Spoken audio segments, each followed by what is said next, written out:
Hello, je suis Léna, passionnée de bien-être, mieux vivre et spiritualité. J'ai créé ce podcast pour faire connaître au plus grand nombre des méthodes alternatives pour aller mieux, que ce soit physiquement ou mentalement.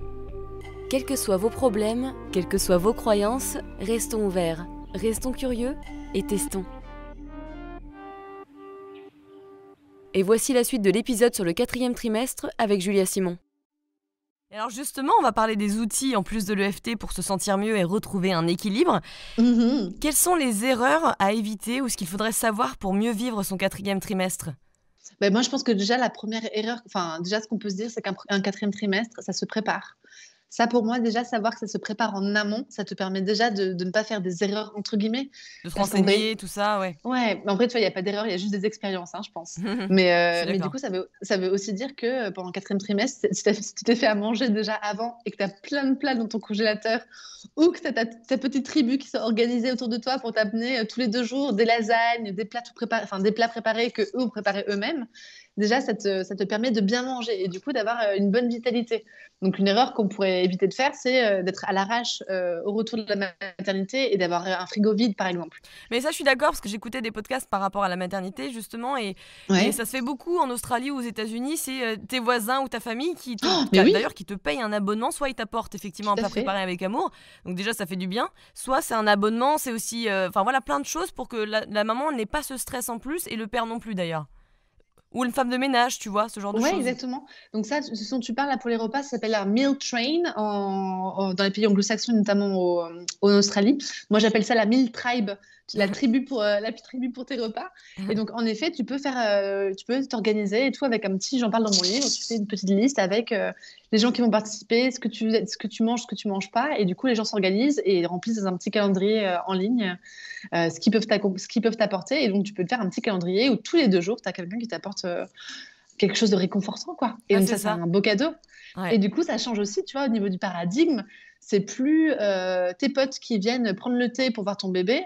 C'est tes potes qui viennent te voir, toi, prendre de tes nouvelles et qui, en plus, t'apportent quelque chose à manger pour que tu puisses récupérer. Et en passant, du coup, ils viennent voir à quel point ton bébé est beau. Mais du coup, il n'y en a pas juste que pour le bébé. Il y en a aussi pour la maman. Et ça, c'est très précieux parce que la mère, elle est très entourée et honorée en France pendant la grossesse. Elle est tellement belle, on fait attention à elle. Parfois, on lui laisse la place dans le métro, pas tout le temps, mais parfois. Mais du coup, après, donc, tu vois, elle a une place de choix. Et dès que le bébé est là, c'est fini. Et ça, c'est très difficile aussi pour les mères. C'est vrai que moi, ça me choque toujours quand je vois les listes de naissance. Alors, c'est très bien, mais c'est que pour le bébé. Et moi, j'achetais plutôt des crèmes à côté ou avec mes copines, on va acheter des soins, des massages. Ouais. Tu vois, pour que la maman, elle ait aussi sa place. Parce que, attends, elle vient de faire un acte de dingue. Donc, c'est ça. Faut pas qu'elle soit oubliée, je pense. C'est très juste, tu as raison. Il y a un travail qu'il y a à faire sur les listes de naissance. Là, tu parlais d'apporter des petits plats. Il y a des traiteurs. Là, ça y est. Moi, je suis hyper contente. Ouais, mais tu vois, là, rien de t'en parler. Moi, j'ai la chair de poule. Dans les grandes villes de France, là, ça y est, on commence à avoir dans les grandes villes des traiteurs pour jeunes mamans qui sont là. Donc, à Paris, on a la chance d'en avoir 2-3. On a Ho'oponopono, on a Cécile aussi qui est chef postpartum, on a Nourish Paris aussi à Paris. Donc ça, ce sont des femmes qui se déplacent à domicile et qui vont t'apporter du coup des plats. Ce sont des traiteurs. Et donc, c'est hyper bon parce qu'en plus, elles sont toutes chefs, je crois. Mais tu vois, à Paris, donc à Bordeaux, il y a aussi Bedviet qui vient de s'ouvrir. Il y a Soror aussi, je crois qu'il y a Toulouse. À Lyon, t'as Mamalova. Je crois qu'à Marseille aussi, il y a quelqu'un qui est en train de se lancer.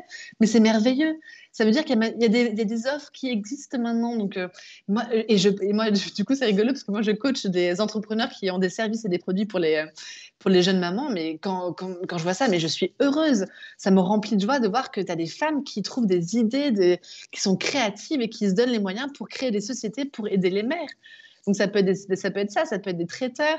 Donc, pardon, là, du coup, je m'emballe, mais tu vois, c'est super beau, quoi. C'est génial. C'est vrai que, comme tu dis, si effectivement les femmes n'ont pas d'argent, ça peut être tes amis, ça peut être ta famille qui peuvent t'apporter de temps en temps un petit plat qui va te faire 2-3 jours, tu sais, au niveau des restes, le gros plat de lasagne. Et rien que ça, en plus, ça sera fait avec amour, donc je pense que c'est encore plus mignon. Et il y a une association qui s'est créée aussi qui s'appelle, alors je vais peut-être dire une bêtise, et du coup, on pourra peut-être vérifier après pour mettre le lien et tout sur le podcast. Ouais. Mais ça s'appelle Super Maman, quelque chose comme ça. C'est une association qui est là pour soutenir les femmes. Et donc voilà, c'est une association de mères pour des mères. ou de femmes pour des mères. Donc, c'est magnifique. Donc, tu as ça, tu vois, en cas de naissance, tu as les petits plats. En cas de naissance, tu as quoi? Tu as les soins Rebozo, tu vois, ces soins ou ces massages pour les jeunes mamans. Mais ça, c'est des beaux cadeaux. La mère, du coup, oh là, c'est beau ça. Je crois que je vais commencer ma liste de naissance, même si ce sera dans 10 ans, tu sais. mais tu sais, mais quand tu réfléchis bien, tu vois, par exemple, une maman qui va recevoir un massage, qui va être nourrie au niveau du cœur, au niveau de l'estomac. Mais attends, mais ça, c'est une maman qui est heureuse, qui est reposée, et qui, du coup, va avoir plus de patience pour s'occuper de son tout petit. Parce qu'elle aura eu du temps pour elle, bien sûr. Mais oui, mais du coup, tout le monde y gagne. Tu vois, moi, je suis des enseignements d'une femme québécoise qui parle toujours de nous en tant que fontaine jaillissante. Il faut que notre fontaine, elle soit remplie. Pour qu'on puisse jaillir sur les autres. Si on veut donner de l'amour à notre entourage, il faut que nous aussi, on soit nourris d'amour de notre côté. Et donc, si on veut qu'une maman soit en forme et qu'elle s'occupe bien de son enfant, pour que cet enfant-là, ce soit une petite fille, un petit garçon pleine de vie, pleine de vitalité, avec un grand potentiel plus tard, il faut que cette maman-là aussi, on lui donne les moyens pour qu'elle puisse se régénérer. Ça, c'est hyper important. Donc, ça passe à travers des bons petits plats, à travers des massages, à travers des bons pour une femme de ménage qui vient à la maison aussi pour s'occuper de la maison, ça vient à travers tout ça, quoi. Et je pense qu'on peut être toutes hyper créatives pour trouver plein d'idées qui peuvent nous correspondre ou correspondre à nos amis ou nos cousines ou nos sœurs qui accouchent. Et là, une petite parenthèse que je fais, je me demande est-ce que toi, tu as remarqué avec tes clients s'il y avait des meilleures mamans pour accoucher? C'est-à-dire qu'est-ce que si elles accouchent en hiver, elles sont un peu plus déprimées qu'en été? Parce que j'ai vu qu'aussi l'été, évidemment, ça te permet de te réguler au niveau de ton rythme circadien. C'est un peu plus simple, mais je ne sais pas si c'était une vérité absolue. Alors oui et non, parce qu'en fait, idéalement, quand tu accouches, il faudrait idéalement que tu puisses en tout cas avoir une alimentation réchauffante et chaude pendant les premières semaines. Parce que tu es vidé, non, c'est ça? Parce que tu t'es vidé et du coup, c'est tout froid, il y a de l'air? En fait, énergétiquement, tu as du froid qui peut rentrer, ouais, exactement. Et du coup, tu vois, pendant l'hiver, c'est plus facile pour des mamans de se motiver à manger des gros currys, des plats mijotés, qu'en plein été, en plein été pendant la canicule. La grosse raclette à 38 degrés. Alors, si, mais j'ai accouché. Non, la raclette, ça ne fonctionne pas dans les plats idéaux pour le postpartum. Donc, du coup, après, on peut tricher un peu, tu vois, on peut rajouter des épices, notamment des épices dans les plats, par exemple. Donc oui, tout ce qui va être cru, ça va vraiment être pas une super bonne idée dans les toutes premières semaines après l'accouchement. Mais on peut essayer de tricher un peu, tu vois, en mettant des épices qui vont être réchauffantes, en prenant des soupes, tu vois, ce genre de choses. Mais finalement, pour un postpartum. Oui, ou en mélangeant. Alors, mélanger, oui, sauf que quand tu mélanges, après, ça peut être un peu dur pour ton estomac de tout gérer ensemble. Ouais. Mais il y a plein de choses que tu peux faire et ça peut être vraiment personnalisé pour chaque femme. Ouais. Et donc revenons aux erreurs. Moi, il y a un autre truc qui m'interpelle à chaque fois, c'est que les femmes qui viennent d'accoucher, je veux perdre mon poids de grossesse, mais je pense qu'en fait, il faut comprendre qu'il y a un moment où il faut juste penser à sa convalescence, à se sentir mieux. Ouais. Et ensuite, on verra bien pour se bouger le popotin et puis manger un peu moins peut-être aussi. C'est ça, je pense vraiment qu'il y a un temps pour tout. Et je pense vraiment que le temps, juste après la naissance, c'est vraiment pas le temps de faire une détox, c'est pas le temps de perdre du poids, c'est pas ce temps-là en fait à ce moment-là. Le temps après la naissance, c'est vraiment un temps pour se régénérer, se reconnecter à soi, à son corps, vraiment l'honorer pour ce qu'il a fait aussi pendant la grossesse et l'accouchement. C'est plutôt un temps de repos, un temps un peu comme un temps d'hiver, où tu vas rentrer à l'intérieur de toi et tu vas vraiment te régénérer en mangeant des choses qui vont te faire du bien et te réconforter. Et oui, et c'est un peu la problématique, et on le voit, et pourquoi? Parce que les réseaux sociaux peuvent parfois mettre de la pression sur les femmes pour retrouver un poids d'avant, des abdos, etc. Et bien heureusement, il y a de plus en plus de femmes qui montrent leur corps de postpartum tels qu'ils sont. Ouais, moi je partage aussi ce genre de photos parce que je trouve que c'est hyper important dans la conscience collective de s'y préparer un peu. Mais oui, c'est important et on a le temps pour ça. Et puis même, tu vois, quand on pense au sport, tu vois, le corps, il a tellement donné. C'est important de faire sa rééducation du périnée avant de commencer à faire du sport. C'est important de voir sa kiné, par exemple. Tu vois, il y a plein d'étapes intermédiaires aussi. Tu as des femmes, tu as Ludivine qui fait des super cours aussi, tu vois, de sport en ligne qui sont tout doux aussi pour retrouver une connexion avec son corps, mais pas pour perdre du poids. C'est déjà pour se reconnecter et pour se faire du bien, parce qu'on sait que le sport, c'est pas juste pour perdre du poids, heureusement, c'est aussi pour se faire du bien au mental. Donc oui, prendre 20 minutes pour faire un peu de sport, un peu de yoga, pourquoi pas, mais c'est vraiment dans un but de se reconnecter, de se régénérer. Oui, puis je pense qu'il y a aussi le fait À mon avis, je parle pas en connaissance de cause, mais quand tu deviens maman, tu as envie d'être aussi la maman parfaite et surtout de tout faire. Donc il faut arrêter ça. En suractivité. Et tu peux pas, puisque, encore une fois, ton corps, il est fatigué. Donc il faut d'abord que tu te répares pour pouvoir être en pleine forme et ensuite être en suractivité si tu as envie. Mais voilà, je pense qu'on se fout une pression. Ça y est, dès que le bébé est sorti, on doit être au garde à vue, on doit être préparé, quoi. C'est ça, mais en fait, c'est pas ça. Il faut vraiment qu'on coupe. Et ça, tu vois, c'est vraiment une injonction qu'on a, nous, les femmes et tout, pour être des mères parfaites. Mais d'où ça vient, ça, en fait? Est-ce qu'on peut pas juste être la mère que l'on est et la mère que l'on veut être déjà toute seule, sans ces injonctions de la société? Pour moi, ça me paraît, tu vois, et plus j'y pense, et puis, tu vois, je sens que mon rythme cardiaque pourrait s'accélérer un petit peu quand on parle de ça. Mais c'est vrai, tu sais, moi, j'organise des cercles de mamans, ça s'appelle la Mama Tribe, où tu as 12 mamans qui sont ensemble, etc. Et au début, tu sens qu'il y a vraiment cette pression qui est là. Et en fait, ces 12 femmes, quand elles avancent ensemble, elles se rendent compte au fur et à mesure qu'en fait, elles font tout du mieux qu'elles peuvent. Et c'est largement suffisant. Et moi, je leur en parle tout le temps de ça. On parle de la culpabilité, on se tapote, on fait de l'EFT sur la culpabilité, on fait plein de choses aussi pour se rappeler que la société a peut-être ses injonctions, mais qu'on n'est pas obligé d'y adhérer. Et qu'on est 100% responsable de notre santé, 100% responsable de notre famille, que c'est notre famille, c'est nos règles du jeu, c'est notre corps, et on fait bien ce qu'on veut. Et ça, c'est important d'empuissancer les femmes pour qu'elles se rappellent de ça. Et pour moi, ça, c'est vraiment important, ça fait vraiment partie de la base de mes accompagnements. C'est vraiment important. Ouais. Mais je pense qu'en fait, être une bonne mère, c'est faire ce que tu peux, tout simplement. Mais c'est de la mère que tu es, quoi. C'est accepter d'avoir ton histoire de petite fille, de jeune femme et de femme, et que tout ça ensemble, ça fasse aussi la mère que tu es actuellement. C'est aussi intégrer les différentes parties qui sont à l'intérieur de toi par rapport à toi toute seule, mais aussi du coup après intégrer ton couple, ton partenaire et ton couple. C'est un sacré boulot, je trouve. Ouais. Et du coup, c'est important d'être hyper dans la douceur avec nous-mêmes. En tout cas, moi, c'est ce que j'ai beaucoup appris et je me rends compte que toutes les femmes que j'accompagne, il y a beaucoup de ça. Hein. Il y a beaucoup de « ah oui, mais j'en fais pas assez », etc. Enfin, tu vois, c'est... Pour se sentir mieux, c'est arrêter cette espèce de rumination mentale de culpabilité. Stop.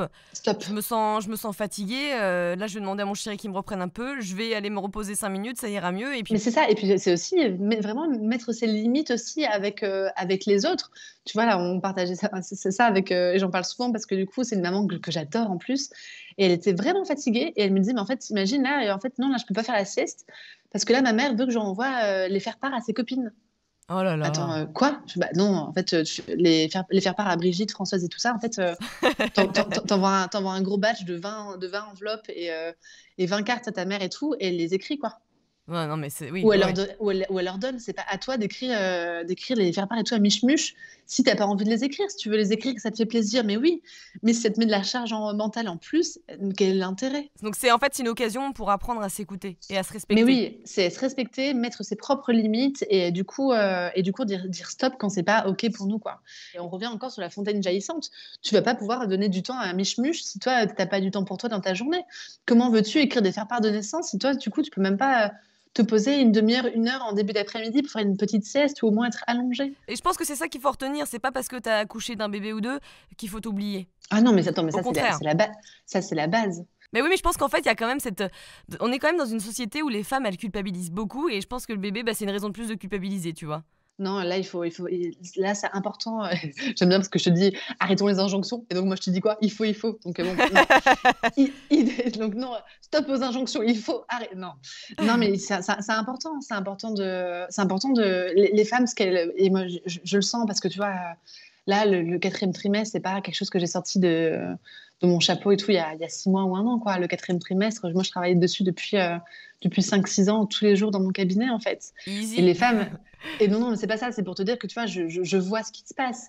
Les femmes, quand elles se respectent pas, qu'elles respectent pas leur temps, qu'elles respectent pas leur bulle de protection, etc., ben moi, je les récupère au bout d'1 an ou 1 an et demi, et elles sont sur les rotules, ça va pas, elles ont des problèmes dans leur couple, elles ont des problèmes au travail parce qu'elles sont crevées, elles savent plus qui elles sont complètement perdues, elles ont perdu leur alignement, elles ont pas leur retour de couche au bout d'1 an et demi, 2 ans, leur sang n'est même pas encore revenu.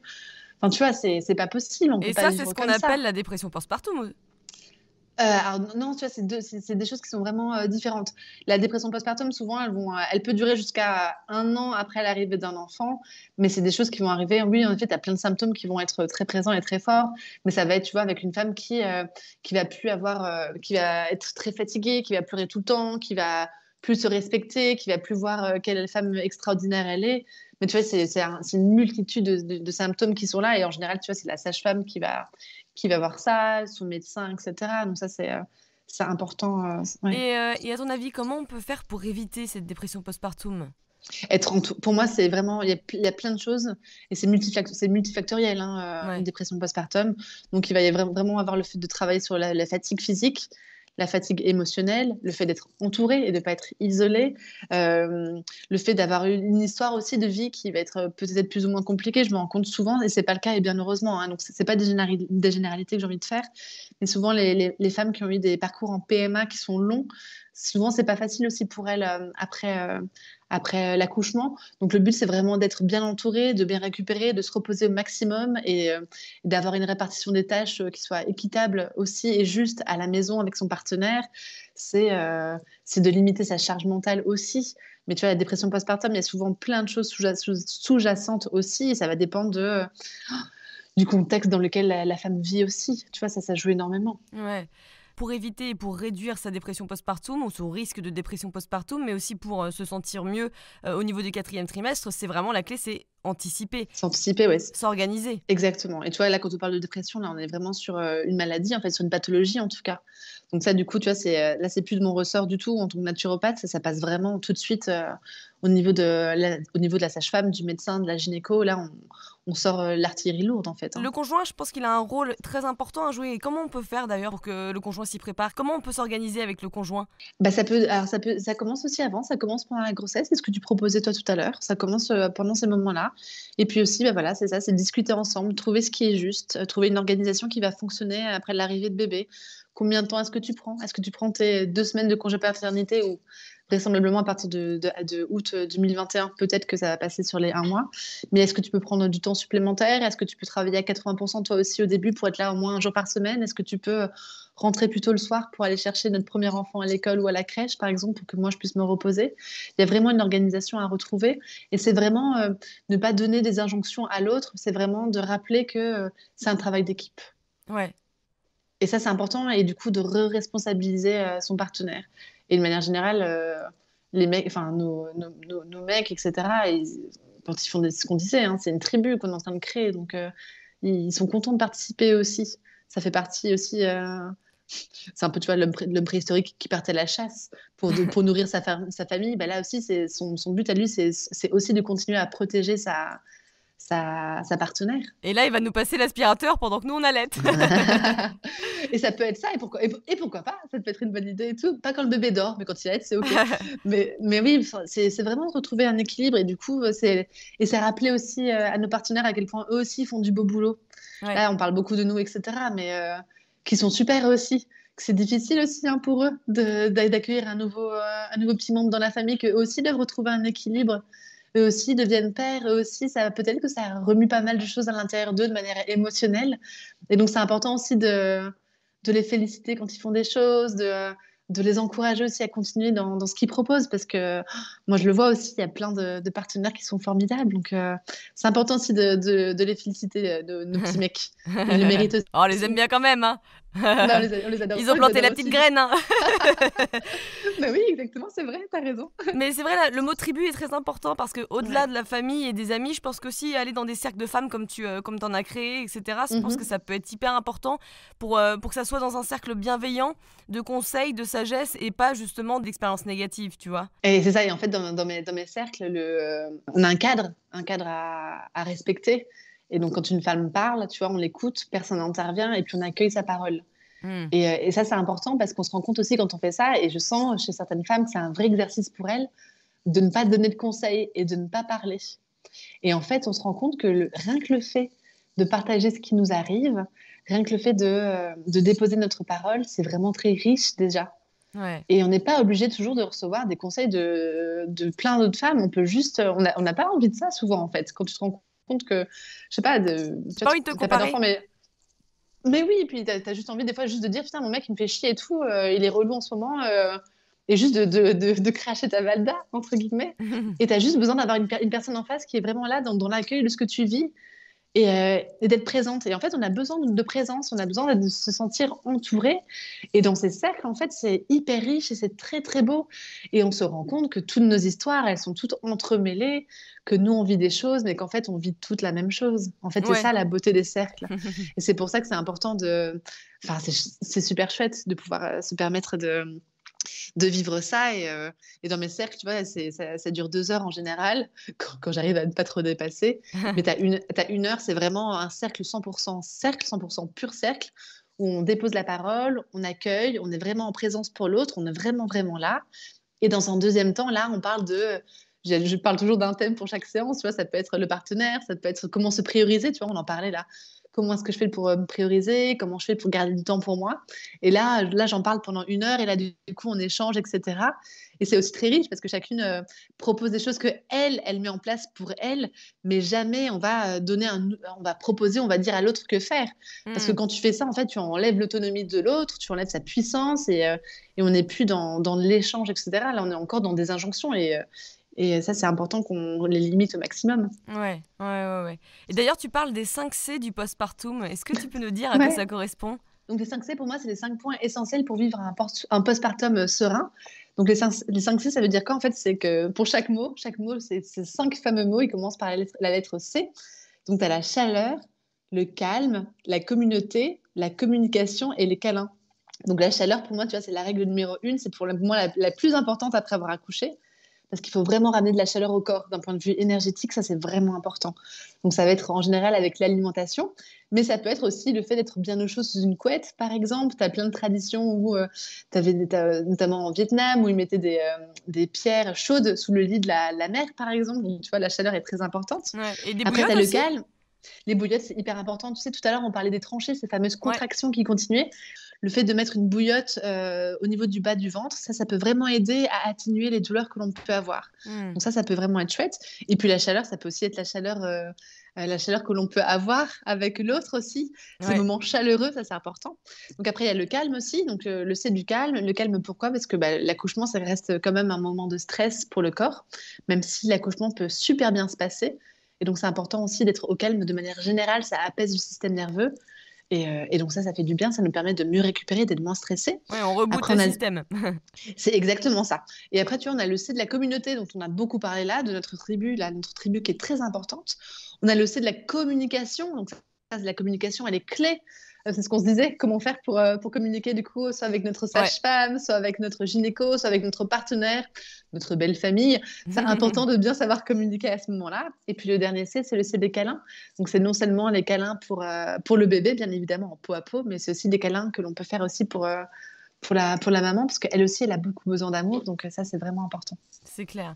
Et là, au niveau de l'alimentation, donc tu parlais de manger des plats chauds, donc des bouillons, ce genre de choses. Qu'est-ce qu'il y a d'autre à favoriser?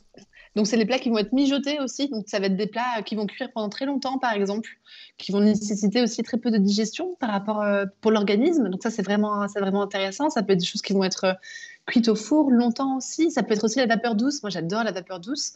Ça nous permet de manger chaud et en même temps, tu vois, c'est cuit et donc facile à digérer, et en même temps la vapeur douce, notamment avec le vitaliseur de Marion. Mais oui, évidemment, le petit vitaliseur qu'on adore. Du coup, ça permet aussi de garder toutes les vitamines des fruits cuits et des légumes, et donc ça, c'est un beau cadeau pour l'organisme. Ouais. Donc ça peut être tout ça, Oui, il faut éviter les Kinder Bueno tout froid et tout industriel, quoi. On va éviter tout ce qui est froid, donc on va éviter au maximum les glaces, on va éviter les aliments qui vont être crus, ça va demander trop d'efforts. On va éviter en effet les Kinder Bueno, même si c'est délicieux, mais là, ne disons pas trop fort, Léna. Et on va éviter, et pour les Chinois, les produits laitiers sont froids et humides, donc c'est pour ça aussi qu'on va éviter la raclette, même si c'est chaud et chaud en hiver. On va éviter aussi la raclette et le fromage juste après avoir accouché. Oui, on peut faire aussi des petits porridge peut-être. Les porridge, ça c'est génial le matin, ça peut être vraiment bien. Ça peut être aussi, tu vois, prendre des bons aliments, des aliments qui sont vraiment très complets, comme les œufs par exemple, tu vois. Des œufs mollets, des œufs à la coque, c'est vraiment génial. Ça apporte beaucoup de protéines, beaucoup de fer aussi pour pour les mamans. Donc ça, c'est vraiment, vraiment intéressant aussi. Est-ce que les cures de jus ou les smoothies maison, même s'ils sont froids, mais pas gelés, ça peut être intéressant pour retrouver sa santé? Moi, tu vois, les jus, moi, j'en parle souvent pour les listes de naissance, par exemple. Ouais, tu peux te faire carrément. commander, par exemple, si tu n'as pas d'extracteur à la maison, tu peux te faire commander un carton de jus. Ça existe, il y a plein de boîtes qui font ça maintenant, qui les livrent aussi. Et oui, tu les sors du frigo bien longtemps avant, au moins 1 à 2 heures avant, pour que ce soit froid, que ce soit à température ambiante. Mais ça, c'est super. Tu te fais un petit shoot de jus dedans, par exemple. Imagine si tu allaites, tu prends un petit jus dans lequel il va y avoir de la carotte et du fenouil, par exemple, Ouais. et peut-être de la betterave, qui est un super aliment aussi pour régénérer le corps de la jeune maman. Mais du coup, tu as un jus qui est complet. Tu vas avoir besoin d'aucune énergie du système digestif pour digérer tout ça. Donc, ça va être hyper facile pour ton corps.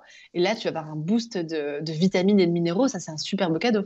Parce que c'est vrai, il faut faire quand même très attention aux carences qui peuvent d'ailleurs participer à la déprime postpartum. Hein. On dit que c'est bien de se faire tester avant, même de concevoir, et d'être suivi tout au long, parce que sinon, tu finis avec des carences assez fortes. Et ça participe, à la déprime postpartum. Donc bon. Ça va participer en tout cas à ta fatigue. Et donc la fatigue, elle peut avoir des conséquences sur la manière dont toi tu vas vivre ton postpartum, sans forcément tomber dans une dépression, tu sais, parce que moi je vois plein de femmes qui sont vraiment fatiguées. Elles sont loin d'être dépressives et d'avoir une dépression postpartum, mais elles sont vraiment fatiguées. Donc des fois, c'est quoi? C'est parce qu'elles sont anémiées, elles ont perdu par exemple beaucoup de sang. Tu sais, tout à l'heure, on parlait des lochies, cette perte de sang qui peut durer 3-4 semaines. Imagine si tu perds du sang pendant 4 semaines, oui, forcément, tu peux être bien fatigué après. Tu m'étonnes. Donc souvent, elles vont faire des prises de sang pour vérifier leur anémie, leur taux de fer, etc. Donc ça, c'est important.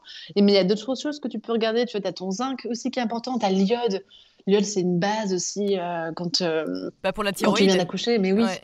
elle travaille tellement la thyroïde après l'accouchement que c'est vraiment important. Tu vois, on parle aussi, quand on parle de dépression, ou en tout cas quand on parle de moins bien psychologique et émotionnel, les oméga-3, là, ils ont toute leur place. Donc c'est important de manger équilibré, mais d'être certaine que tu as beaucoup de PA et de DHA dans tes plats. Donc ça, on les trouve où? On les trouve notamment dans les petits poissons, dans les sardines, dans les maquereaux, dans les anchois, ce genre de choses. Et ça, c'est vraiment important de pouvoir les prendre soit dans l'alimentation, soit si on est carencé parce qu'on a fait des bilans sanguins, du coup, de les prendre sous forme de compléments alimentaires pendant 1 ou 2 mois, histoire de remonter un petit peu les taux beaucoup plus vite et de ne pas se traîner une fatigue pendant 3 à 6 mois et du coup d'être fatigué après quand on reprend le travail, par exemple. Ça, pour moi, c'est vraiment hyper important.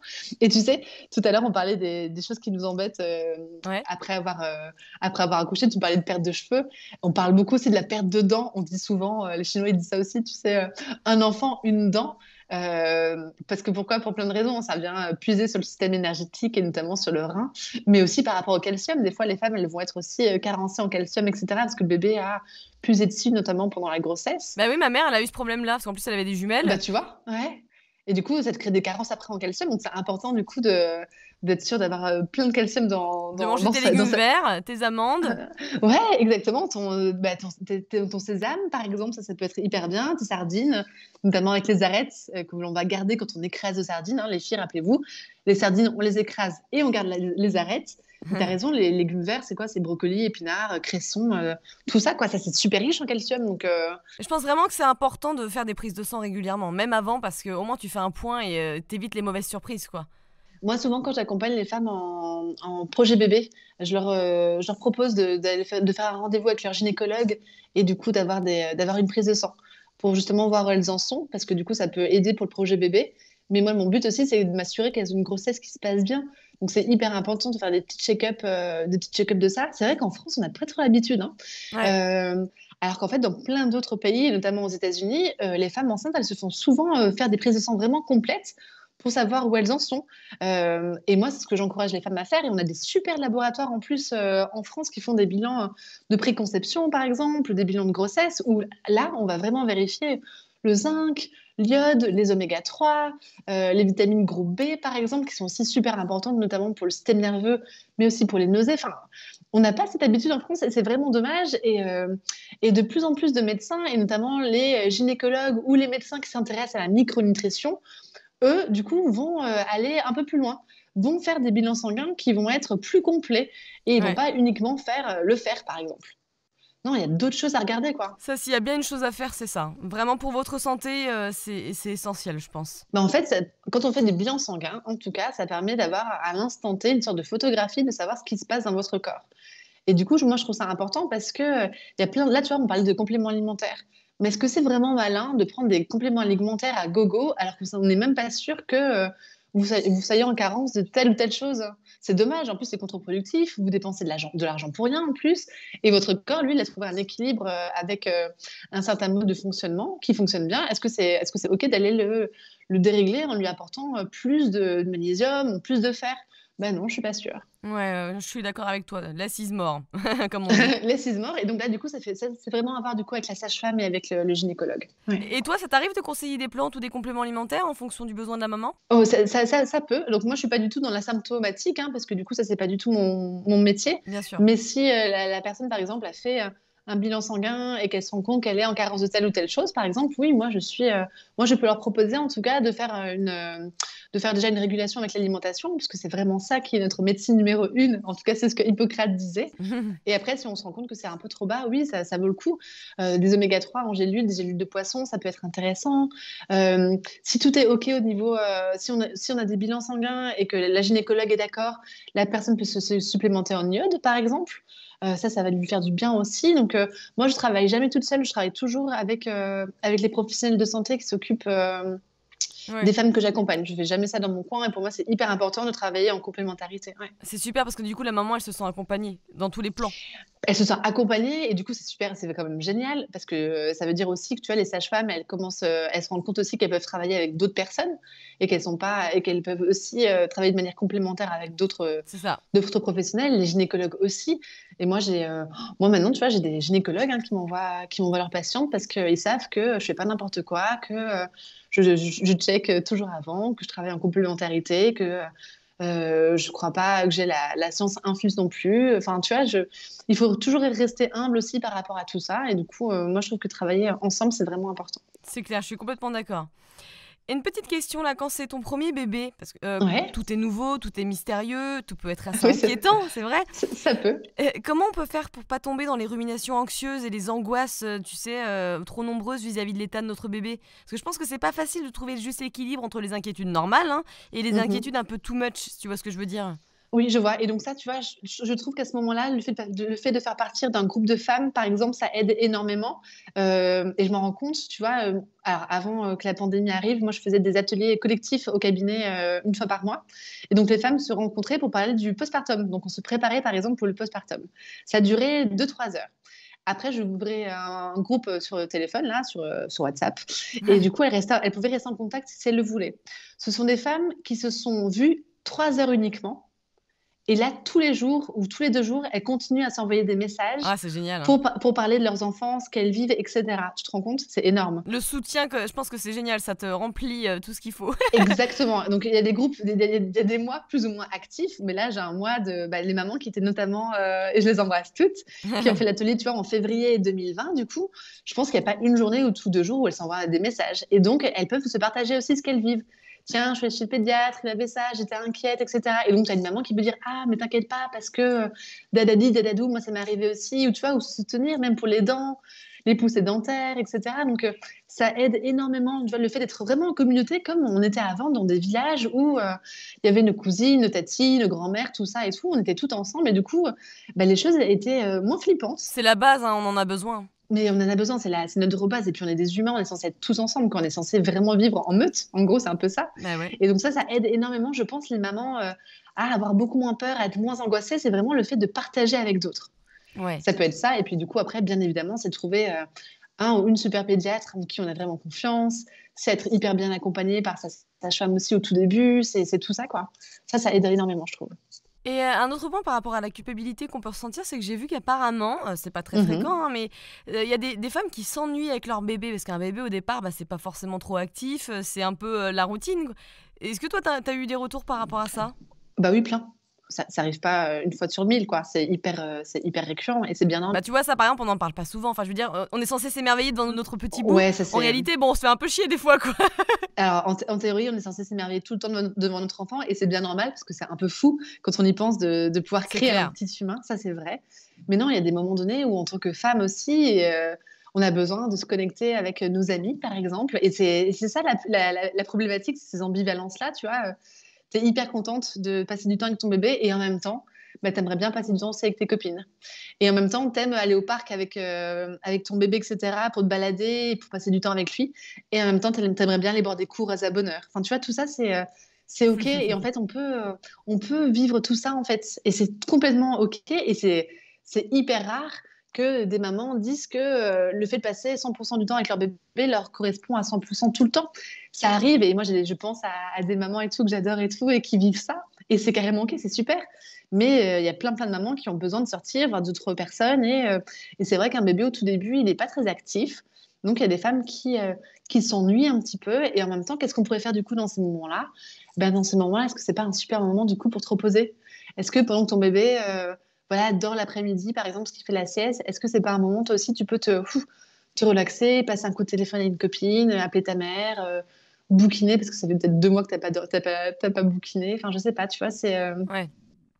Et ce qui est marrant, c'est que tu sais, avec le confinement, je pense qu'à la fois ça a été super pour des mamans parce qu'elles ont été accompagnées avec le père, mais d'un autre côté, je pense qu'elles ont pu aussi se sentir très seules et isolées de la tribu extérieure et du monde extérieur. Ouais, bon après ça dépend des gens et à quel point les gens ont respecté le confinement, parce que donc voilà, donc ça dépend de ces personnes-là. Mais oui, mais c'est vrai que le fait d'avoir le partenaire proche, ça a aidé beaucoup de femmes. Elles se sont dit mais en fait, mais comment elles font les femmes dont les mecs partent au bout de 2 semaines? Et oui, donc ça, c'est sûr que là, j'ai eu beaucoup de femmes qui m'ont dit ça.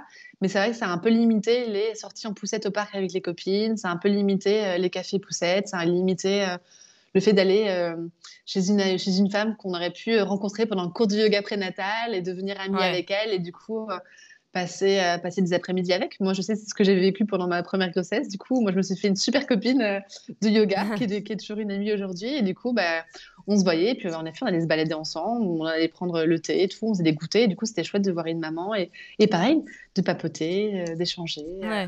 Et de se dire que ce qu'on vivait, on n'était pas toute seule à le vivre et qu'il y avait plein de solutions et qu'ensemble, on était plus fortes. Exactement. Together stronger. Ouais, et together, on va plus loin. Voilà. On va finir par un petit jeu de questions-réponses. L'idée, c'est de répondre rapidement à une petite série de questions. Alors, s'il ne devait rester qu'un livre, lequel serait-il? Ah bah du coup, ce serait le mien. Ce serait bien vivre le 4e trimestre naturel, bien évidemment, Léna. Mais quelle question, voyons. Voilà. Une routine matinale recommandée qui fonctionnerait pour tous.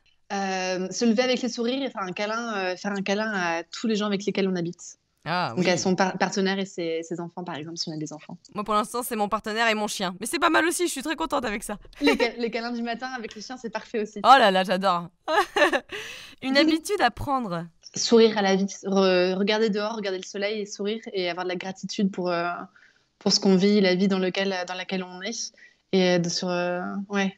Je pense que c'est la gratitude, je pense que c'est une super habitude à prendre. Ah oui, complètement, ouais. Gratitude à fond. Une habitude à supprimer. Oh, mais il faut qu'on arrête de râler. Oula, ça va être compliqué, les Français que nous sommes. Ouais, je pense qu'arrêter de râler, ça peut être bien. Et ce qui m'est venu aussi, c'est arrêter de critiquer. Là, tu vois, on parle de gratitude. Gratitude, c'est un moyen pour élever notre taux vibratoire. Et je crois qu'il n'y a rien qui baisse plus notre taux vibratoire que de critiquer et de râler. Ouais, ça c'est clair, critiquer, je suis d'accord, c'est pas sain. Et en plus, je pense au niveau karma, c'est pas terrible non plus. Quel conseil donnerais-tu pour garder la forme et te sentir bien? Bien manger, faire du sport et faire des bisous aux gens qu'on aime. Quel est ton mantra? Je fais du mieux que je peux et c'est largement suffisant. C'est pas mal, c'est surtout quand t'es maman, je pense. La médecine alternative autre que la naturopathie à tester impérativement? L'EFT, parce que je pense que les gens connaissent pas encore, et l'EFT, c'est absolument génialissime. Ouais, c'est clair. Et même sur YouTube, quand on veut juste savoir à quoi ça correspond, il y a plein de petites séances rapides d'EFT. C'est trop bien. Même si c'est bien d'être accompagné, je pense, mais c'est quand même cool sur YouTube, il y a plein de choses. En fait, moi, j'adore rendre les gens autonomes et je trouve que l'EFT, c'est un super moyen de se rendre autonome et du coup de se faire du bien tout seul, Ouais, facilement et rapidement. Ouais. Quel conseil te donnerais-tu à ton plus jeune toi, 10 ans plus tôt, par exemple? Oh, 10 ans plus tôt, t'imagines, c'est juste quand j'étais enceinte de bébé. Bah ouais, voilà, tu vois. Ça va aller, t'as déjà tout en toi. En fait, c'est ça, hein, c'est la peur qui nous déforme, mais on connaît, on sait faire. En fait, tu vois, et là, du coup, je te dis ça, j'ai la chair de poule. Non, mais en fait, on a déjà tout à l'intérieur. Et je pense que c'est pour ça que c'est important d'être bien entouré, pour que des gens mettent de la lumière sur qui on est à l'intérieur. Et je trouve qu'il n'y a pas, en fait, en vrai, il n'y a pas plus beau dans la vie de mieux se connaître et de pouvoir utiliser tous ses talents, toutes ses qualités, de mettre en avant nos valeurs pour le monde, pour soi, pour contribuer. Ouais. Je sais pas, pour moi, c'est ça qui est important aussi. Donc, ouais, je me dirais ça. T'inquiète pas, t'as tout en toi et ça va vraiment aller. Ce qui me fait penser à la spiritualité et ce qui me fait penser qu'il y a beaucoup d'ouverture spirituelle pendant qu'on est enceinte. Mais oui, bien évidemment. Et tu sais pourquoi aussi? Parce que quand tu es enceinte, énergétiquement, tu es relié au ciel. Le bébé, en fait, les Chinois disent ça. Ils disent que le bébé est lié aux chaînes cosmiques, donc il est lié à l'univers. En gros, c'est un peu ça. Et que nous, à ce moment-là, en tant que femme, on est relié, grâce au bébé, on est aussi relié aux chaînes cosmiques. Et donc, on est relié à l'univers. Donc, c'est pas étonnant qu'on soit connecté à quelque chose de plus grand quand on est enceinte. Bah ouais, c'est ça qui est bien. Ouais, c'est ça qui est bien. Où est-ce qu'on peut te trouver, Julia? On peut me trouver où? On peut me trouver sur Instagram, où je suis plutôt active, sur juliasimon.naturali. Parce que oui, j'ai 10 000 homonymes dans le monde. On peut me trouver aussi sur mon site internet, juliasimon.fr, où du coup, je parle un peu, j'ai des articles, je parle un petit peu de ce que je fais, de mes accompagnements. Et puis on peut aussi me retrouver dans mes 2 livres. Donc, c'est Bien vivre le 4e trimestre au naturel. Et puis le petit nouveau qui est sorti il n'y a pas très longtemps sur les recettes du 4e trimestre au naturel, où là, du coup, je partage avec vous des bons petits plats, ce que vous pouvez faire vraiment pour pour récupérer physiquement et du coup émotionnellement aussi, parce que je pense que tout est lié. Bah, bien sûr. On n'est pas que un corps, on n'est pas qu'une tête ou qu'un cœur, on est tout ça en même temps. Et donc, vous pouvez aussi me retrouver à travers mes bouquins. Merci, Julia. Avec un immense plaisir, Léna, c'était super. Merci beaucoup.